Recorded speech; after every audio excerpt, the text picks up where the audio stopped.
Hey, so in this video, we will be exploring merch by Amazon. I'll answer a couple of common questions and then give you a few tips. Let's dive right in. Question number one, what is merch by Amazon? Well, it's a print-on-demand t-shirt printing service by Amazon. They allow sellers to list t-shirt designs on Amazon for free. There's no upfront costs, and you get paid a royalty for every shirt you sell. Basically, they give you the specs for the dimensions of the image file that you'll upload, and you come up with ideas, get image files created, and they take care of everything else. Question two, how can you join Merch by Amazon? Well, if you Google them, you'll find the sign up page. It kind of changes, so I don't want to put it in here. But you do not just instantly get to be a seller, you have to apply. It's not a difficult process, and I haven't really heard of them denying very many sellers, but once your account's approved, you'll be on the lowest tier. They want to make sure you're good before they allow you to upload more and more designs to their system. As you make sales and upload more designs, they're going to unlock higher tiers. Now, the tiers just allow you to sell more with them, so it's kind of cool. Question three, why bother with Merch by Amazon? You could just open your own Shopify store or create an Etsy shop and sell t-shirts, but there's one huge reason. Amazon is the biggest e-commerce website on the planet. They have millions of buyers, like way more than Etsy. You can list your products in front of their buyers. That means you do not have to buy any ads in order to make sales. That's a huge benefit of Merch by Amazon. If you just focus on listing designs daily, you could build up a nice side hustle revenue stream with them. Very cool. Question four, what's the biggest downside then? Well, it's not all unicorns and rainbows with Merch by Amazon. You can't build your own lists with them, which stinks. But the biggest downside is the copycats on there. When you hit on a top-selling design, it will be copied. Typically, the copycat will copy it and then undercut you on price. When this happens, you want to find them and do bad things to them, believe me. But it's just part of the game with Merch by Amazon. If you're unique and first to market, you'll do fine. Question five, what is the print-on-demand process? The basic gist is this. You create a design, you upload the design to their system, you set a price you want to sell it at, the lower the better on Amazon. People see your listing and they buy it. Amazon now prints it, packs it, and ships it. This is print on demand, Amazon style, which means super fast delivery times and very happy customers. Let's move on to some tips to use Merch by Amazon. Tip number one, research. It's key to success. There are a lot of research tools out there that you can use to find ideas to create designs for. If you Google Merch by Amazon research tools, you'll get all the latest. At time of the shooting this video, thinking Merch Ninja, Merch Titans, Merchant Words, Merch Report are the good ones. Most offer like a free usage, and then you have to pay if you want to unlock more features. It definitely starts with good research though. Tip number two, avoid copyright infringement at all costs. Check relevant websites if you're not sure, but if you do not want to be using any kind of trademarks or copyright images or phrases, if you do, you run the risk of your account being shut down. I had a guy I coached one-on-one in the past, and he was selling a knockoff Disney handbag. He was making a lot of sales, and I warned him that he's going to get in trouble and get caught by Disney. He insisted, and I'm not sure what happened to him, but Disney has a whole department dedicated to chasing down anyone, anywhere, who uses any of their product likenesses. They will come after you for all the proceeds and more to punish you. The guy I coached loved selling the Disney handbag because he said it was so easy to sell. That's true, but that's because of the hundreds of millions of dollars that Disney has spent on their branding. You can't benefit from another company's branding efforts for your own profit. So steer clear of anything like Disney, Marvel, NBA, NHL, NFL, PGA, MLB, etc. Just because you don't get caught immediately doesn't mean you won't eventually. And the excuse of, well, I've seen a lot of these being sold online doesn't fly in the court of law, okay? Tip number three, use bullet points and well-written descriptions. When you're doing your listing, think of how other things are being sold on Amazon. It's typically bullet points and good descriptions, so make sure your listings follow that formula too. There's no need to reinvent the wheel or try something new. What is proven is what you should mimic in your own listings.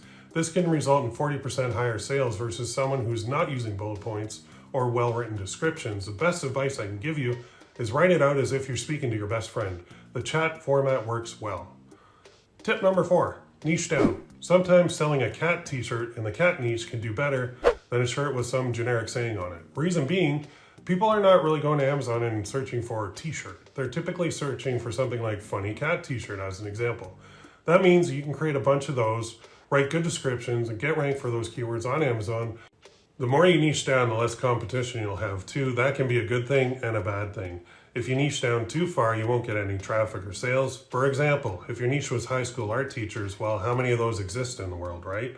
And how many would be on Amazon looking for a t-shirt to buy?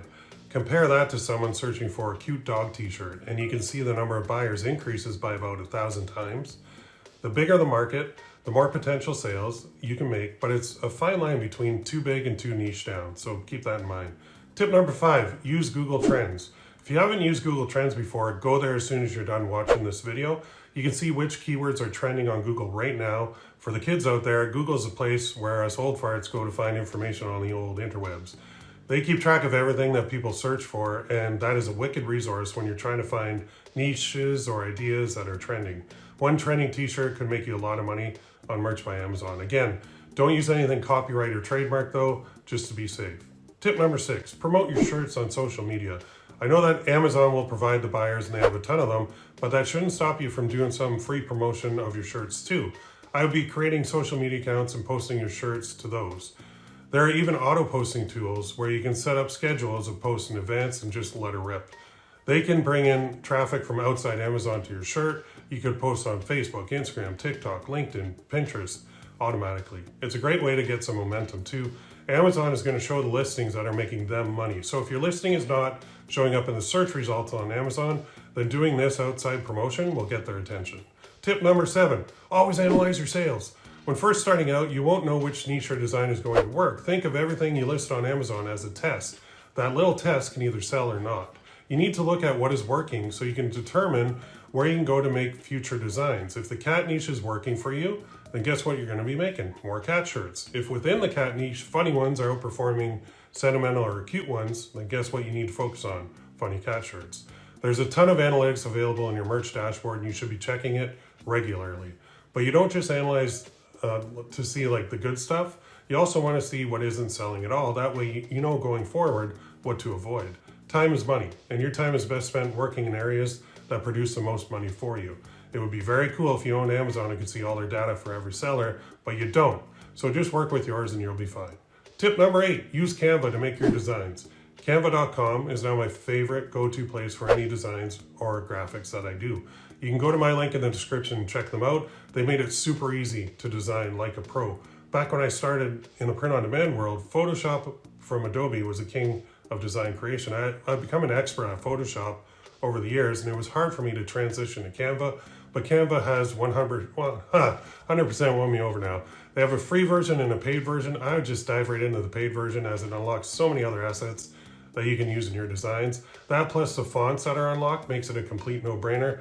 At the time of this video, I paid $120 a year for my pro version. It has paid for itself 100 times over so far in the awesome designs and graphics I've created on it. Plus it saves everything to the cloud, which is a huge benefit too. I have designs I've done years ago on old computers that I'll have to pull the hard drive out of now to find. With Canva, that's not an issue, as every single design I've made since I started is readily available for me. Alrighty, that was a lot of information to digest on Merch by Amazon, so let's close this off with some final thoughts. Merch by Amazon is a great way to add another income stream, revenue stream for you. I like it, and I've used it, but honestly, it's not my main focus.